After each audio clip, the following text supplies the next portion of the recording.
Yo, what's up sa inyo mga kalabog? Today ay magluluto tayo ng lasagna. Kung hindi nyo ho na itatanong mga kalabog, dati tayo nagtrabaho sa Greenwich. At isa akong sa mga gumagawa at nagpe-prepare ng lasagna. Naging pizza maker din ako. Ang naging station ko nun, dine-in, pizza maker, tapos syempre gusto ko rin matuto ng pagpe-prepare ng mga lasagna, bake mac, yun, yung mga chicken na laking, yun. Kaya minsan nagba-backup din ako. So, natutunan ko dong gumawa ng lasagna. Wala namang Greenwich dito sa may Kuwait. Kaya na-miss ko. Gagawa tayo ng lasagna. So, ito, bumili na tayo ng pasta ng lasagna. Pakukuluan lang muna natin to. Yan. Papakulo muna tayong tubig, tapos gagawa tayo ng bechamel sauce. Yan, nalusaw na ang ating butter. Lagyan natin ng harina.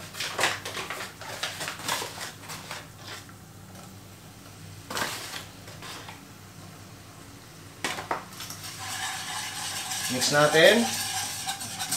At magbubuo talaga yan, no?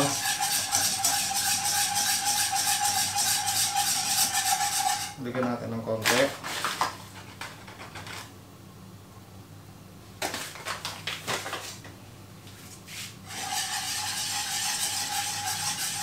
Yan. Saka natin nilalagay ang fresh milk. Nang unti-unti. Dahan-dahan lang.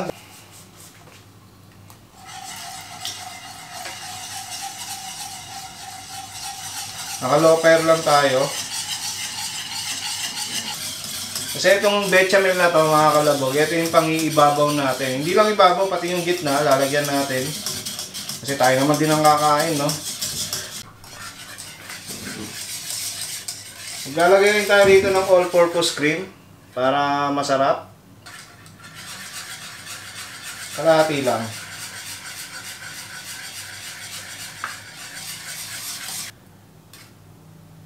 Okay na to mga kalabog. Set aside muna natin at i-cool down. Next na natin gagawin yung sauce. Gigisa na tayo. Kailangan natin ng garlic.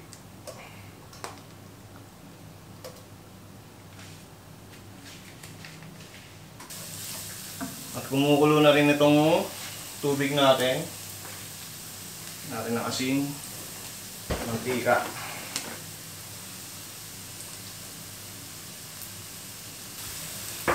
Bawang sibuyas.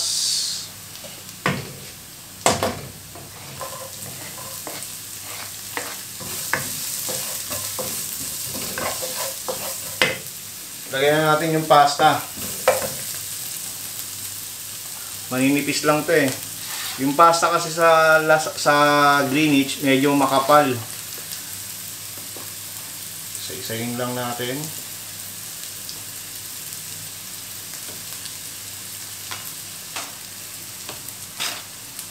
Mahirap yung ganyan, no? Yung magdidikit.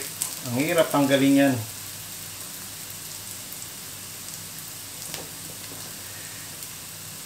Nadudurog.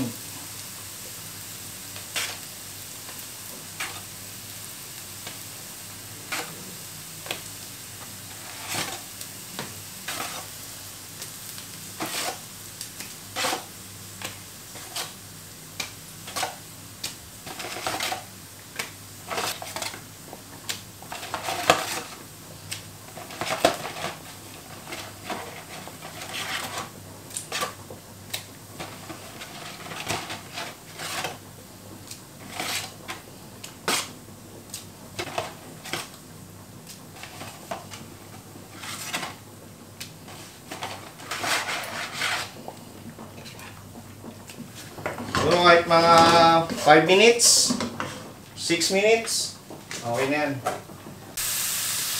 So, after 5 minutes, okay na itong pasta natin. Patayin muna natin at hanguin.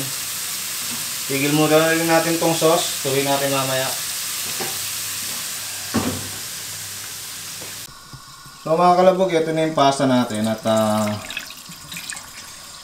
pinalamig ko siya sa running water dahil mahirap pagka nagkadikit-dikit yan at iniiwasan kong maputol talaga. Kaya ganyan kahirap gumawa ng lasagna. O, ayan o. Yung iba naman kasing lasagna, dinidirekta ng i-bake. Pero kasi tayo, style Greenwich nga. So, ganito yung proseso namin nung nagtatrabaho sa Greenwich. Okay? So, tuloy na natin yung pag-isa rito. Tapos na tayo sa pasta. Pero hindi tayo gagamit dito ng spaghetti sauce. Gagamit tayo rito ng tomato paste. Timplahan na natin. Lagyan na natin ng paminta.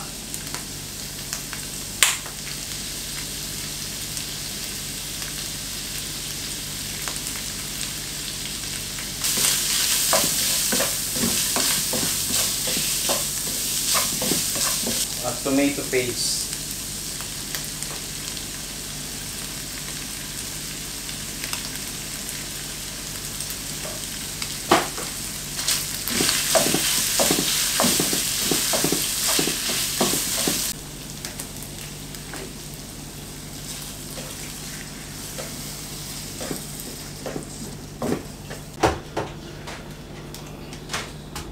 So yung mga kalabog, lalagyan na natin ng beef cubes.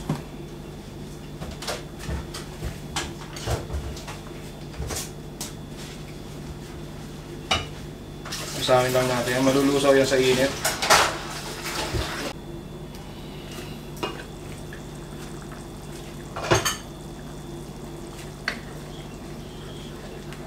Yun, kumulo na mga kalabog. Okay na to. Cool down lang natin. Tapos mag-assemble na tayo ng lasagna. Yung mga kalabog at mag-assemble na tayo ng lasagna natin. At gagamit din tayo rito ng keso. Hatiin lang natin to sa 4. At kada layer, ilalagyan natin ng keso. Ito na yung lasagna natin. Lasagna pasta. Assemble na tayo.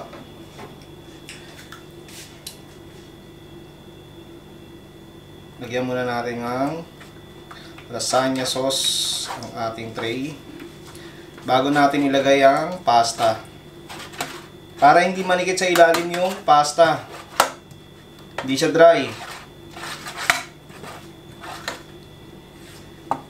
Ito yung ginagawa namin, tanda ko pa 2001 ba? Oo, 2001 2003 nagtrabaho tayo sa Greenwich. Saan natin lalagay ang pasta? Pag ganito ba, dalawa ba kaya? Subukan natin ha. Kasi hindi natin nasukat. Parang mas ganito, no? Ito, okay na to.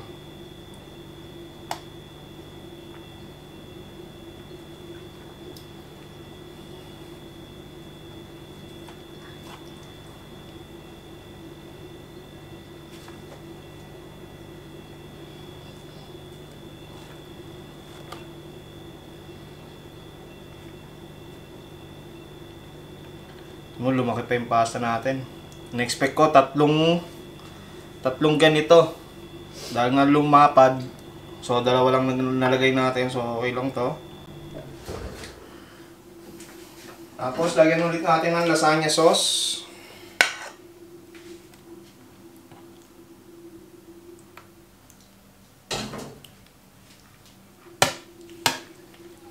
Ganitong way yung ginagawa namin, mga kalabog. Pagka gumagawa kami ng lasagna sa Greenwich.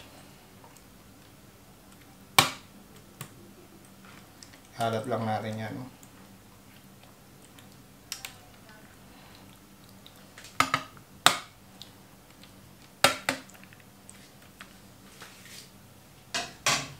Tapos cheese.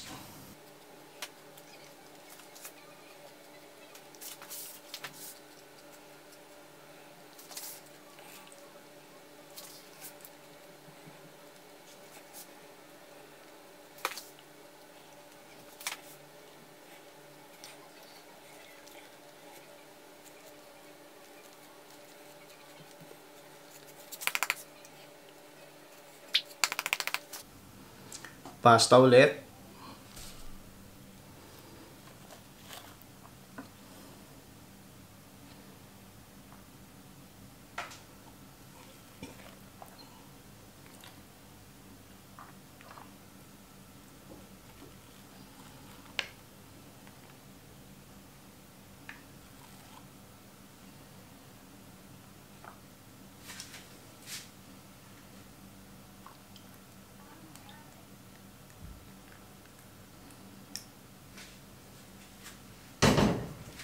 Kalat lang ulit. Ganito ang gagawin natin kada layer. Pero ito, pangalawang layer na to. Sa amin kasi dati, hindi namin nilalagyan ng bechamel. Pero may bechamel sauce na ngayon ng lasagna. Way back 2001, 2003, wala kaming bechamel nun eh. Dire-diretso lang, ganito lang, kada layer. Sauce, cheese. Pero masarap. Pero ito, lalagyan natin ng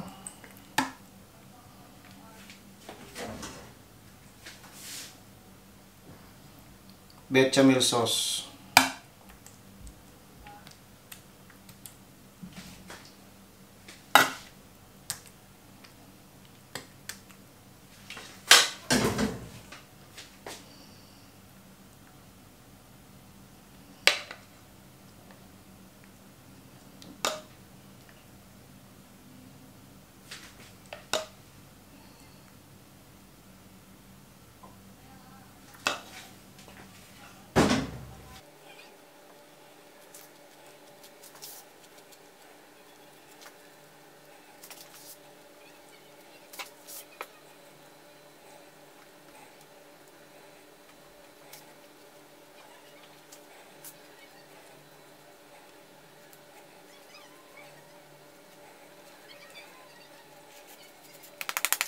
Tuloy-tuloy lang tayo rito, idol. Tatlong layer na to.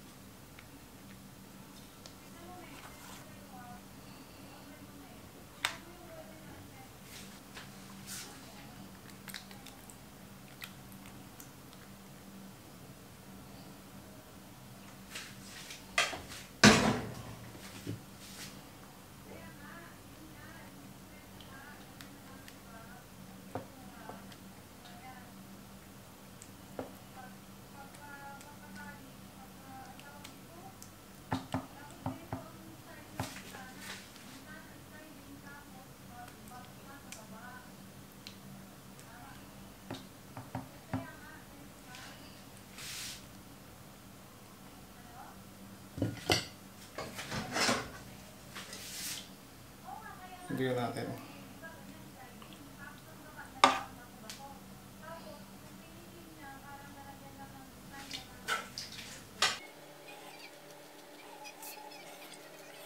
Ito yung natatandaan ko mga kalabog ha. Comment nyo lang dyan yung mga nagtrabaho sa Greenwich. Kung tama itong ginawa ko. Pero nagkatrabaho kasi ako sa Greenwich. Ganitong proseso yung ginagawa namin. Baka nagbago na.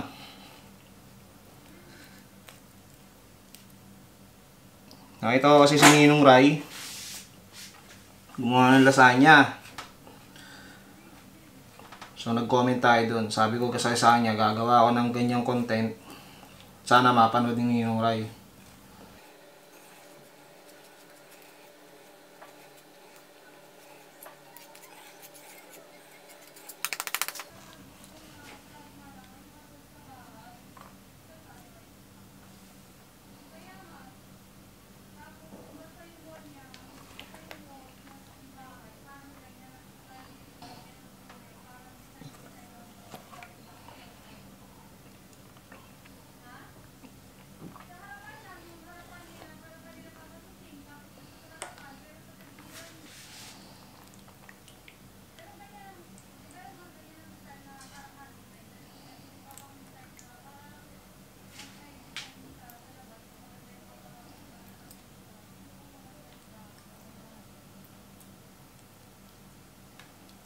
Mga sulok-sulok, lagyan natin.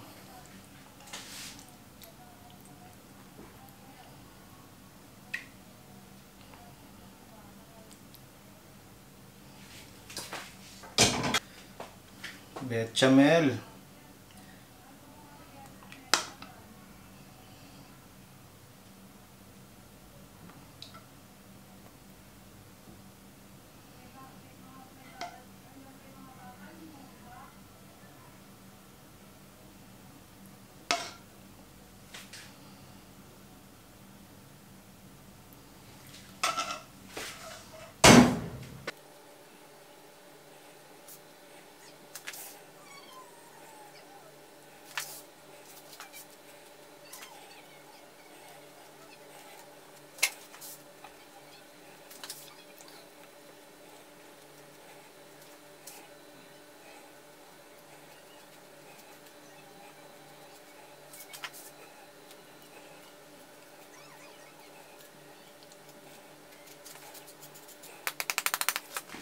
Lagyan natin parsley.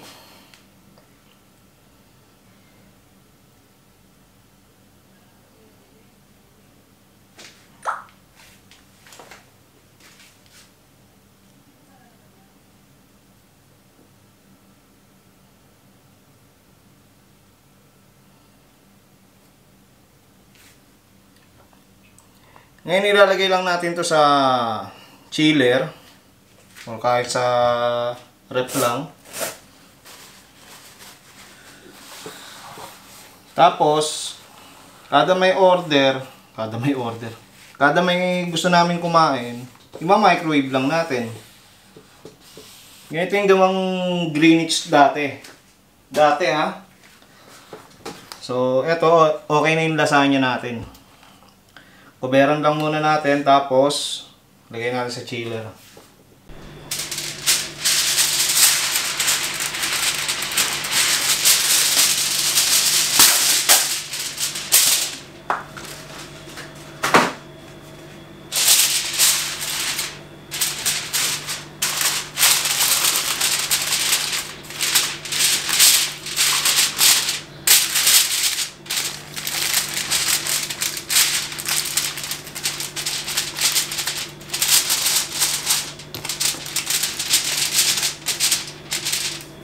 Yan mga kalabog, at ito na ang finished product ng lasagna natin.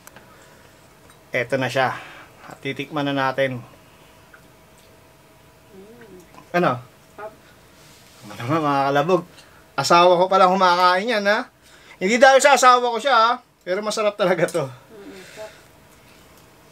Ano, lasang Greenwich ba? O masarap pa sa Greenwich? Lasang kalabog. Lasang kalabog.